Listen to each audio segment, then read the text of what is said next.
Bom dia, galerinha. Bom dia, meninas. Bom dia, meninos. Bom dia para todos e todas. Galera do curso. Todo mundo preparado hoje? Nós vamos fazer um negócio fluir hoje muito bem. Já vou abrir aqui o slide para não ter atraso. Nós estamos falando do modernismo prosa, se eu não me engano. Ia pedir para vocês fazerem uma leitura em casa. A gente estava falando sobre o modernismo da geração de 30, não é isso? Vê se eu estou errado. Fala para mim. Bom dia. Todo mundo empolgado aí, que hoje é sexta, galera. Sextou. Agora só semana que vem, hein?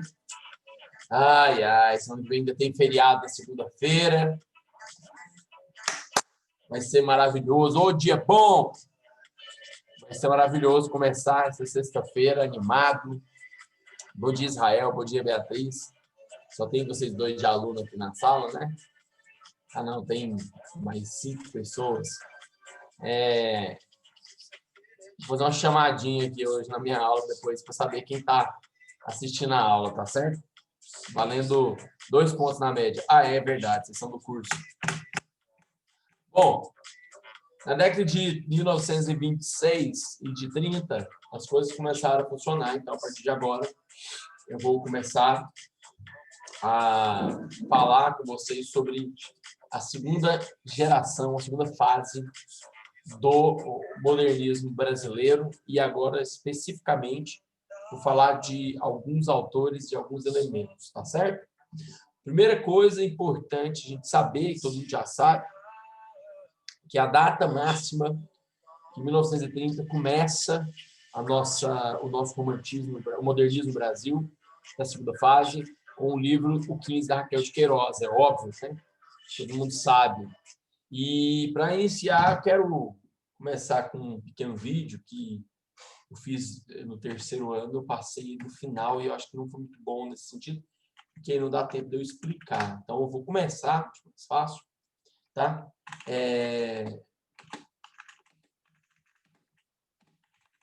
Eu estou gostando demais desse negócio de começar as minhas aulas com vídeos. Acho bom. Tem um cara que fez uma biografia, gostei, é rapidinho, é pequenininho, então acho que vai ser bom, bem bom para nós, tá? Deixa eu só compartilhar aqui com vocês. Vou compartilhar sem a minha valendo a aprovação. Isso mesmo, Beatriz, valendo a aprovação do Enem, hein? A Sândila, bom dia, Sândila. Quem aqui de vocês está fazendo aquele curso vespertino também? Além de estar fazendo isso daqui, fazendo aquele vespertino. Tem gente aqui na sala? Que eu vi que tem um pessoal... Ah, você... Que massa, hein? Caramba, vocês estão estudando muito então, hein? Vocês estão o dia inteiro estudando.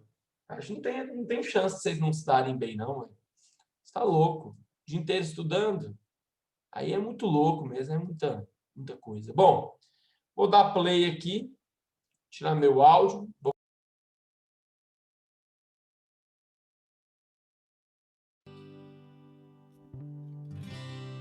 Biografia de Raquel de Queiroz. Raquel de Queiroz foi uma escritora brasileira, a primeira mulher a entrar para a Academia Brasileira de Letras e a primeira mulher a receber o Prêmio Camões. Raquel também foi jornalista, tradutora e teatróloga. Infância e adolescência. Raquel de Queiroz nasceu em Fortaleza, Ceará, no dia 17 de novembro de 1910. Filha de Daniel de Queiroz Lima e Clotilde Franklin de Queiroz, é parente pelo lado materno da família de José de Alencar. Com 45 dias de nascida, a família muda-se para a Fazenda Junco, em Quixadá, uma propriedade da família. Em 1913, retornam para Fortaleza, onde seu pai foi nomeado promotor. Em 1917, a família vai morar no Rio de Janeiro, procurando fugir de uma grave seca que desde 1915 atinge a região. Em 1919, a família retorna para Fortaleza e, em 1921, Raquel de Queiroz ingressa no Colégio Imaculada Conceição, diplomando-se professora, e em 1925, com apenas 15 aninhos, torna-se professora. Em 1927, com o pseudônimo de Rita de Queluz, escreve uma carta para o jornal O Ceará, promotor do evento, ironizando o concurso de Rainha dos Estudantes. Com o sucesso da carta, Raquel foi convidada para colaborar com o jornal. O impulso de escrever vem naturalmente quando você tem impulso de cantar e de tudo mais. Eu comecei a escrever coisinhas e tinha um jornal no Ceará, o Ceará, o diretor, o Júnior Beatriz, era muito amigo do meu pai. Uma vez eu mandei uma carta para o jornal, eles publicaram com grande alarido e me abriram as portas para escrever jornal. Eu até hoje não parei com o pai. Nunca trabalhei em redação de jornal. Nunca trabalhei porque eu fazia colaboração, era contos, crônicas, etc. Não precisava ir para o jornal. Eu nunca me interessei pelo trabalho jornalístico do dia a dia do jornal. O 15. Em 1930, com apenas 20 anos, Raquel de Queiroz projetava-se na vida literária do país, através da publicação do romance O 15, uma obra de fundo social profundamente realista na sua dramática expositiva da luta secular de um povo contra a miséria e a seca. O 15, lançado na segunda fase do modernismo, representou um importante impulso para o romance regionalista de 30. A obra, cujo título refere-se à Grande Seca de 1915, atribuiu nova dimensão à dramaticidade social. Eu já tinha visto tanta seca, eu vi 19, eu vi várias secas. Quando escrevi o 15 em 39, eu já tinha um grande currículo de secas. Eu tinha assistido a várias secas, sabia perfeitamente que era uma seca. E quando a seca, eu nasci em 10, no final de 10. A seca de 15 eu ainda tinha lembrança de infância do pessoal pedindo esmola, dos campos do tal campo de concentração. E em 19, que foi também seca, eu já tinha 8 para 9 anos, eu assisti tudo e creio que os meus testemunhos de seca são mais da seca de 19.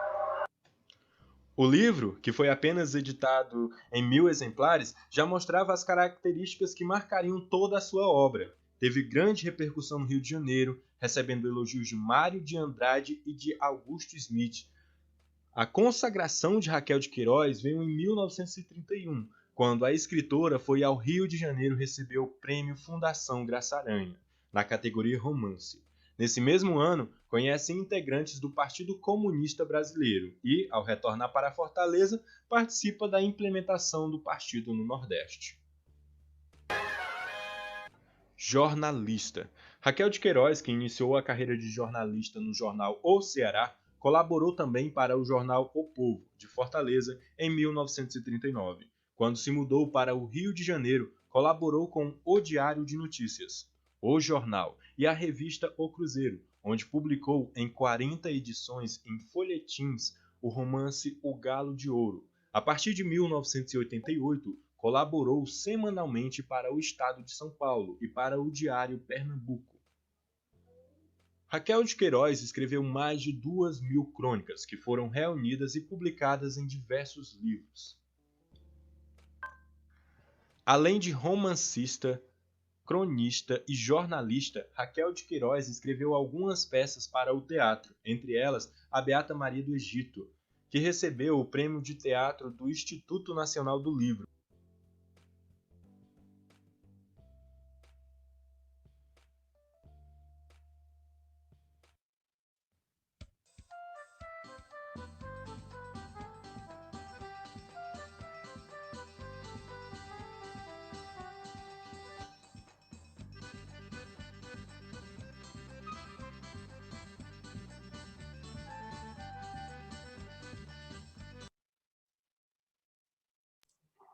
Eu acho que o que é interessante da gente avaliar com relação à produção, acho que ficou um bom resuminho do quanto ele consegue estabelecer ali a divisão da vida da Raquel de Queiroz. Ela realmente foi uma das mais importantes escritoras dessa geração. Claro que não é a única, hoje não vamos falar sobre outros autores, mas ela tem uma responsabilidade assim muito grande nesse sentido. Deixa eu só tirar aqui rapidão, tá? Tirar o som, tirar tudo, pronto. Agora eu apareço. E aí entra com outros autores. O segundo autor, também bastante importante nesse período, é o Jorge Amado. Claro que o Jorge Amado, como eu já tinha dito na aula passada, dessa geração de 30, ele é o autor que talvez seja o que menos tenha respeito dos intelectuais. Tem uma frase aqui do Alfredo Bose que mostra um pouco quanto Jorge Amado é um escritor menor nesse sentido, né? Ao passado eu já tinha falado para vocês, mas ele fala assim, ó. Bom, primeiro vamos ler um pedacinho da história da biografia dele, que eu gosto, acho legal. Jorge Amado de Farias nasceu no município de Itabuna, na Bahia, em 1912, filho de um comerciante sergipano, chegou a ser proprietário de terras na região do Cacau, sul da Bahia. Fez o curso primário em Ilhéus e o secundário com os jesuítas em Salvador, no Rio de Janeiro também. Na capital baiana, levou a vida de jornalista boêmio nos fins da década de 20. O modernismo encontrava, então, na Bahia, os primeiros ecos e as primeiras oposições. Jorge Amado ligou-se à efêmera Academia dos Rebeldes, grupo que faziam parte os poetas Cisígenes Costa e o futuro historiador e folclorista Edson Carneiro, indo para o Rio em 30 para fazer direito. Aí conhece alguns escritores jovens e em 32, em parte por influência de Raquel de Queiroz, aproxima-se da militância de esquerda, lê novelas da nova literatura proletária russa e do realismo bruto norte-americano. Bom, aí ele começa a escrever. O que o Alfredo Bose fala sobre Jorge Amado e que acho que culmina na ideia de que o Jorge Amado tem se tornado cada vez mais um escritor com menos importância. Ele fala assim, Jorge Amado, fecundo contador de histórias regionais, definiu-se certa vez como sou apenas um baiano romântico e sensual. Definição justa, pois resume o caráter de um romancista voltado para os marginais, os pescadores e os marinheiros de sua terra que lhe interessam enquanto exemplos de atitudes vitais, românticas e sensuais. Aqui, vez por outra, emprestaria matizes políticas. A rigor, não caminhou além da sua colagem psicológica e ideológica do festejado escritor baiano. E aí aqui é uma crítica dizendo que ele é um escritor de tensão mínima. Lembra que eu tinha dividido para vocês na aula passada como é que o Alfredo Bose dividia, né? Em 4 partes. Os romances de tensão maior, os romances de tensão menor, ele vai subdividindo isso numa escala decrescente. Então, para ele, o Jorge Amado é o de menor importância.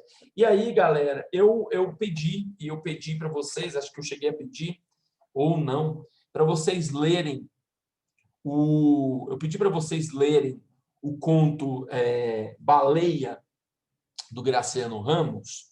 Eu pedi vocês fazerem a leitura. Fala para mim sim ou não aí. E é bom que eu já fala sim ou não.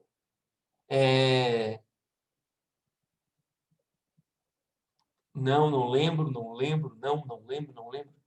Então, hoje nós vamos fazer essa leitura durante essa aula. Tudo bem para vocês? Eu quero uma votação. São 12 alunos, eu quero pelo menos os 12 votando. O que vocês acham? A gente lê nessa aula? Quantos minutos faltam para acabar?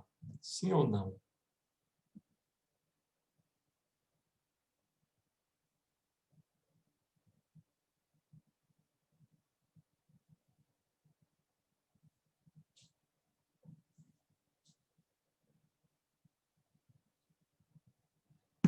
Acho que dá tempo. Acho que dá tempo. Acho que dá tempo da gente não só ler, como a gente comentar. É pequenininho, é um pedaço, né? Então, vamos lá. Baleia, Graciliano Ramos. Eu vou pegar não é um conto, é uma passagem, né? Um texto do Graciliano Ramos, cujo nome é Baleia. Vou fazer a leitura aqui com vocês. Atenção. Vão tirando as dúvidas. Se tiver, acho que vocês não vão ter dúvida. É muito simples, muito tranquilo. Podia só ter uma água aqui para mim, mas não tem. Depois eu pego quando acabar essa aula. Vamos lá, então. Vocês já ouviram falar de vidas secas, né? Claro. Acho que todo mundo conhece vidas secas. Então, agora nós vamos fazer a leitura de um texto que está incluído no Vidas Secas. Baleia. Nossa Senhora. Vamos lá. A cachorra-baleia estava para morrer. Tinha emagrecido. O pelo caíra-lhe em vários pontos.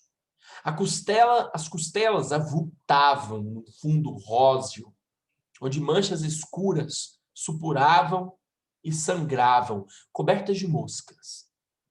As chagas da boca e a inchação dos beiços dificultavam-lhe a comida e a bebida. Por isso, Fabiano imaginara que ela estivesse com um princípio de hidrofobia e amarrara-lhe no pescoço um rosário de sabugos de milho queimados. Mas Baleia, sempre de mal a pior, roçava-se nas estacas do curral ou metia-se no mato, impaciente. Chutava os mosquitos, sacudindo as orelhas murchas, agitando a cauda pelada e curta, grossa na base, cheia de moscas, semelhante a uma cascavel. Então, o Fabiano acha que ela está com raiva. Hidrofobia era o nome da raiva. Então, Fabiano resolveu matá-la. Foi buscar a espingarda de pederneira, lixou-a, limpou-a com saca-trapo e fez tensão de carregá-la bem para a cachorra não sofrer muito. Sinhá Vitória fechou-se na camarinha, rebocando os meninos, assustados, que adivinharam desgraça e não cansavam de repetir a mesma pergunta. Vambulica Baleia tinham visto o chumbeiro e o polvarinho. Os modos de Fabiana afligiram-nos. Davam-lhes a surpresa de que Baleia corria perigo. Ela era como uma pessoa da família. Brincavam juntos os três, para não dizer que não se diferenciavam. Rebolavam na areia do rio e no estrume fofo que ia subindo, ameaçava cobrir o chiqueiro das cabras. Quiseram mexer na taramela e abrir a porta, mas Sinhá Vitória levou-os para a cama de varas, deitou-os e esforçou-se por tapar-lhe os ouvidos. Prendeu a cabeça do mais velho entre as coxas e espalmou as mãos na orelha do segundo. Como os pequenos resistissem, aperreou-se e tratou de subjugá-los, resmungando com energia. Ela também tinha um coração pesado, mas resignava-se naturalmente. A decisão de Fabiano era necessária e justa. Pobre da baleia. Escutou. Ouviu o rumor do chumbo que derramava no polvarinho, no cano da arma, desculpa. As pancadas surdas da vara na vareta da bucha. Suspirou. Coitadinha da baleia. Os meninos começaram a gritar e espernear. Sinhá Vitória tinha relaxado os músculos. Deixou escapar o mais taludo e soltou uma praga. Capeta excomungado! Na luta que travou para segurar de novo o filho rebelde, zangou-se de verdade. Safadinho. Atirou um cocorote ao crânio, enrolado na coberta vermelha e na saia de ramagens. Pouco a pouco, a cólera diminuiu. E Sinhá Vitória, embalando as crianças, enjoou-se da cadela chacada, gaguejou muxoxos e nomes feios. Bicho nojento, babão, inconveniência de deixar cachorro solto em casa. Mas compreendia que estava sendo severa demais. Achava difícil Baleia enloidecer e lamentava que o marido não houvesse esperado mais um dia para ver se realmente a execução era indispensável. Nesse momento, Fabiano andava no copiar, batendo castanholas com os dedos. Sinhá Vitória encolheu o pescoço e tentou encostar o ombro às orelhas. Como isso era impossível, levantou um pedaço da cabeça. Fabiano correu ao alpendre, olhando as baraúnas e as porteiras, assolando um cão invisível contra animais invisíveis. Recuou! Recuou!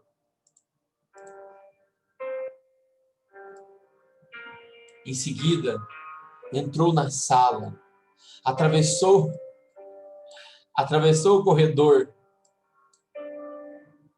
e chegou à janela baixa da cozinha.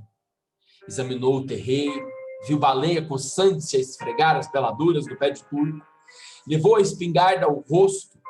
A cachorra espiou o dono desconfiada, enroscou-se no tronco e foi se desviando, até ficar do outro lado da árvore, agachada e arisca, mostrando apenas as pupilas negras. Aborrecido com essa manobra, Fabiano saltou a janela, esgueirou-se ao longo da cerca do curral, deteve-se no mourão no canto e levou de novo a arma ao rosto. Como o animal estivesse de frente e não apresentasse bom alvo, adiantou-se mais alguns passos. Ao chegar à catingueira, modificou a pontaria e puxou o gatilho. A carga alcançou os quartos de Baleia, que se pôs a latir desesperadamente. Ouvindo os tiros e os latidos, Sinhá Vitória pegou-se à Virgem Maria e os meninos rolaram na cama, chorando alto. Fabiano recolheu-se e Baleia fugiu precipitada. Rodeou o barreiro, entrou no quintalzinho da esquerda, passou o rente aos craveiros e as panelas de losna, meteu-se por um buraco de cerca e ganhou o pátio, correndo em 3 pés. Dirigiu-se ao copiar, mas temeu encontrar Fabiano e afastou-se para o chiqueiro das cabras. Demorou-se, porém, um instante, meio desorientada, e depois sem destino, aos pulos. De frente do carro de bois, faltou-lhe a perna traseira. E perdendo muito sangue, andou como gente em 2 pés, arrastando com dificuldade a parte posterior do corpo. Quis recuar, esconder-se debaixo do carro, mas teve medo da roda.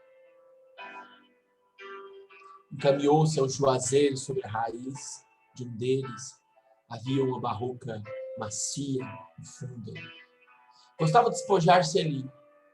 Cobria-se de poeira, evitava as moscas e os mosquitos, e quando se levantava tinha folhas e gravetos colados à ferida. Era um bicho diferente dos outros. Caiu antes de alcançar essa cova arredada. Tentou erguer-se. Endireitou a cabeça. Estirou as pernas dianteiras, mas o resto do corpo ficou deitado de banda.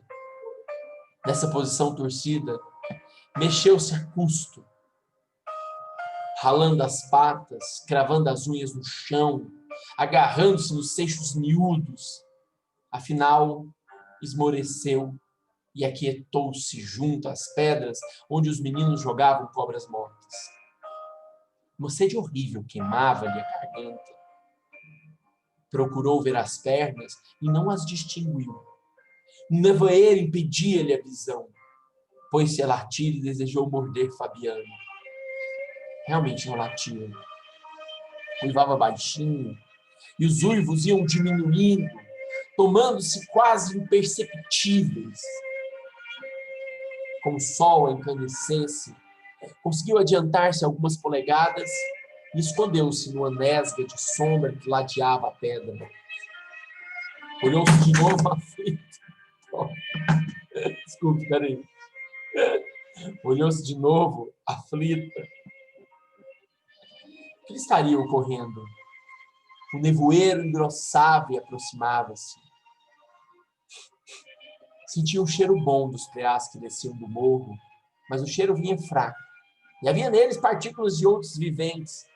Parecia que o morro se tinha distanciado muito. Arregaçou o focinho, aspirou o ar lentamente com vontade de subir a ladeira e perseguir os preás que pulavam e corriam em liberdade. Começou a arquejar penosamente, fingindo ladrar, passou a língua pelos beiços torrados e não experimentou nenhum prazer. O olfato, cada vez mais, se embotava. Certamente os preás tinham fugido. esqueceu-os e de novo lhe veio o desejo de morder Fabiano, que lhe apareceu diante dos olhos, meio vidrados, com um objeto esquisito na mão. Não conhecia o objeto, mas pôs-se a tremer, convencida de que ele encerrava surpresas desagradáveis. Fez um esforço para desviar-se daquilo e encolher o rabo. Fechou as pálpebras pesadas e julgou que o rabo estava encolhido. Não poderia morder Fabiano. Tinha nascido perto dele, numa camarinha sobre a cama de varas, e consumir a existência em submissão, ladrando para juntar o gado quando o vaqueiro batia palmas. O objeto desconhecido continuava a ameaçá-la, conteve a respiração, cobriu os dentes, espiou o inimigo por debaixo das pestanas caídas e ficou assim algum tempo. Depois, sossegou. Fabiano e a coisa perigosa tinham se sumido. Abriu os olhos a custo.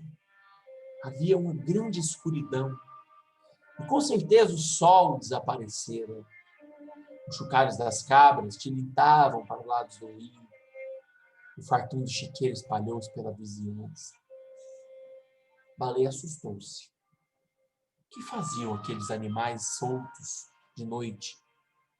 A obrigação dela era levantar-se, conduzi-los ao bebedouro. Franziu as ventas, procurando distinguir os meninos. Estranhou a ausência deles. Não se lembrava de Fabiano. Tinha havido um desastre, mas Baleia não atribuía a esse desastre a importância em que se achava, nem percebia que estava livre de responsabilidades. Uma angústia apertou-lhe o pequeno coração. Precisava vigiar as cabras. Aquelas horas cheias de sussuarana deviam andar pelas ribanceiras, rondar as moitas afastadas. Felizmente, os meninos dormiam na esteira, por baixo do caritó, onde Sinhá Vitória guardava o cachimbo. Uma noite de inverno, gelada e nevoenta, cercava a criaturinha. Silêncio completo. Nenhum sinal de vida nos arredores. O galo velho não cantava no puleiro, nem Fabiano roncava na cama de varas. Estes sons não interessavam Baleia. Mas, quando o galo batia as asas e Fabiano se virava, emanações familiares revelavam-lhe a presença deles. Agora, parecia que a fazenda tinha se despovoado. Baleia respirava depressa, a boca aberta, os queixos desgovernados, a língua pendente e insensível. Não sabia o que tinha sucedido. O estrondo, a pancada que recebera no quarto e a viagem difícil no barreiro ao fim do pátio desvaneceram-se no seu espírito. Provavelmente estava na cozinha, entre as pedras que serviam de trempe. Antes de se deitar, Sinhá Vitória retirava dali os carvões e a cinza, varria com um molho de vassourinha o chão queimado, e aquilo ficava um lugar bom para cachorro descansar. O calor afugentava as pulgas, a terra se amaciava, e fim dos cochilos, numerosos preás corriam e saltavam, o formigueiro de preás invadia a cozinha. A tremura subia, deixava a barriga e chegava ao peito de Baleia. Do peito, do outro peito para trás, era tudo insensibilidade e esquecimento. Mas o resto do corpo se arrepiava. Espinhos de mandacaru penetravam-lhe a carne meio comida pela doença. Baleia encostava a cabecinha fatigada na pedra. A pedra estava fria. Certamente, Sinhá Vitória tinha se deixado o fogo apagar. Muito cedo. Baleia queria dormir. Acordaria feliz, no mundo cheio de preás, e lamberia as mãos de um Fabiano. Fabiano enorme. As crianças se espojariam com ela, rolariam com ela num pátio enorme, num chiqueiro enorme. O mundo ficaria todo cheio de preás, gordos, enormes. Bom, Eu tentei, cara.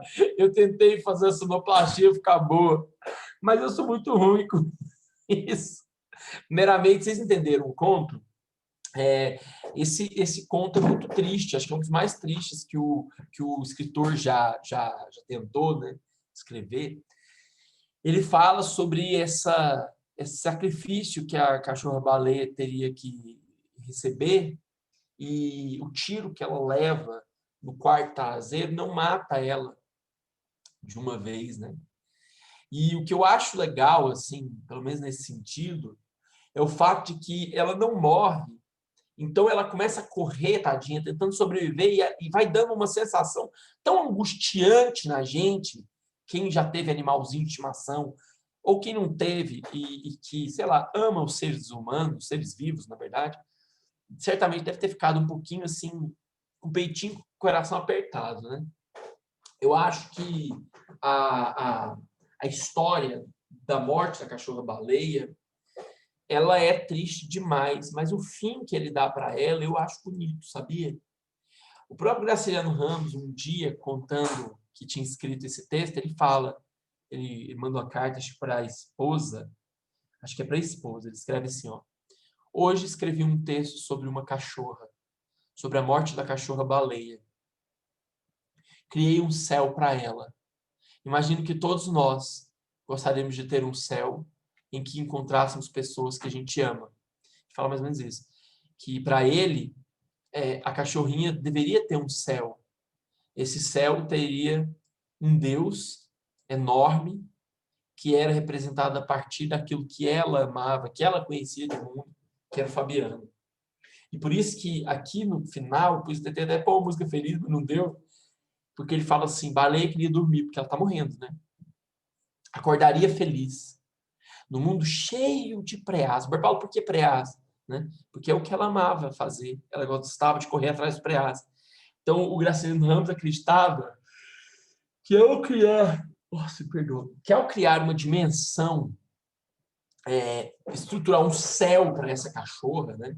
Ele estaria dando uma espécie de...